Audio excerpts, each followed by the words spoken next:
एक बड़े से जंगल में पुष्पराज नाम का एक बड़ा स्मगलर हुआ करता था। उसके पास बहुत से लोग काम करते थे। वो लाल चंदन के पेड़ों को काटता था। उन्हें उसके पास मौजूद हाथी उठाकर ले जाते थे और उसके आदमी लॉरियों में लाल चंदन को चढ़ाते थे। वहाँ से लॉरी निकलते थे।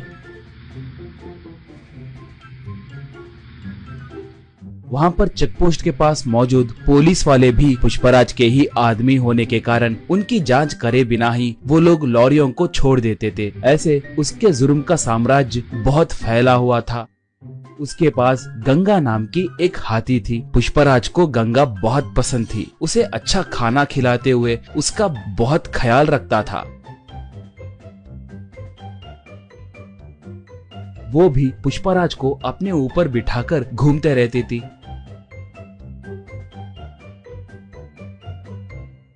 पुष्पराज आसपास के गांव में भी बहुत दान करता था।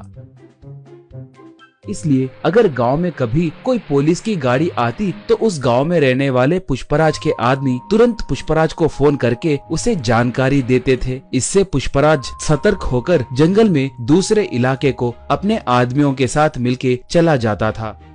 पुलिस वाले आकर वहां पर देखे तो उन्हें कोई नहीं दिखते थे। इससे वो लोग सर पकड़ लेते थे। एक बार उस इलाके को एक नया एसपी आया। उसका नाम शेखावत था। वो बहुत बड़ा रिश्वतखोर और भ्रष्ट ऑफिसर था। वो बहुत बड़ा क्रूर और मूर्ख आदमी था। वो जैसे तैसे पुष्पराज को पकड़ने के लिए देख रहा था। एक बार गलती से गंगा एक घाटी में गिर गई, मगर वो पूरी तरह से घाटी में गिरे बिना नीचे एक बड़े से पत्थर के बीच में फंस गई थी। वो हाथी उसे बचाने के लिए चिंगाड़ने लगी।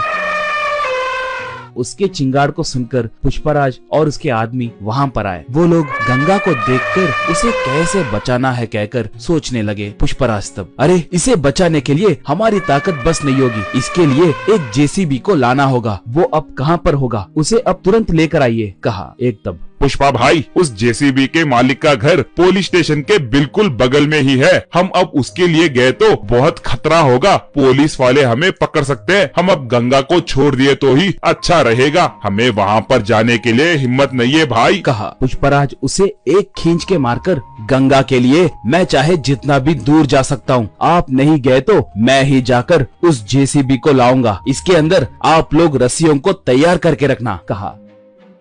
ऐसे वो बाइक को लेकर गांव में आया। उस जेसीबी वाले से पूछकर जेसीबी को लेकर निकला।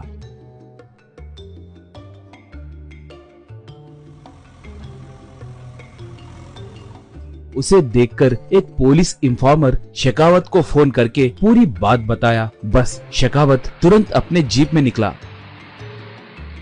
पुष्पराज पहाड़ के पास पहुंचकर जेसीबी को रस्सियां बांधकर उनसे गंगा को ऊपर खींचकर उसे बचाया।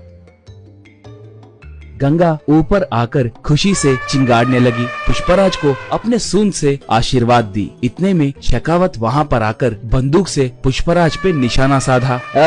शराफत से सरेंडर हो जाओ, वरना ये बुलेट तुम्हारे भेजे में घुसेगी, कहकर पुकारा। उसे देखकर पुष्पराज के आदमी मारे डर के वहाँ से भाग गए। पुष्पराज तब, मैं तुम्हारे बारे में बहुत कुछ सुना हूँ। तुम्हारे जैसे निठल्लों को मैंने बहुत देखा है। मैं तुम्हें सरेंडर हुआ तो भी तुम मुझ पर केस डालकर मुझे जेल में नहीं डालोगे कहकर मुझे अच्छे से पता है। मुझे एनकाउंटर करोगे कहकर मैं जानता हूँ, कहा। शेखावत तब, सही कहा, तुम बहुत समझदार हो। मैं तुम्हें एनकाउंटर करने के लिए ही आया हूँ। तुम्हें टपका दिए तो मुझे 10 करोड़ रुपए मिलेंगे। चुपचाप भगवान की याद करो, यही तुम्हारे आखिरी क्षण है, कहा। बस गंगा एकदम से उस पर वार की। सूंड से उसके हाथ में के बंदूक को दूर फेंक दी। उसे अपने सूंड से पकड़कर जमीन पे जोर से पटकी। बाद में उसे उसी घाटी में फेंक दी। इससे उसे छुटकारा मिला।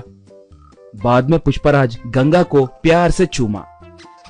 उसके ऊपर बैठकर जंगल की ओर निकला पुष्पराज। दोस्तों, आपको ये कहानी पसंद आई तो दया करके हमारे चैनल को सब्सक्राइब कीजिए। उसके साथ साथ वीडियो को लाइक मार के आपके दोस्तों को शेयर भी कीजिए। पुष्पा 2 के लिए कौन कौन इंतजार कर रहा है हमें कमेंट में बताइए। धन्यवाद।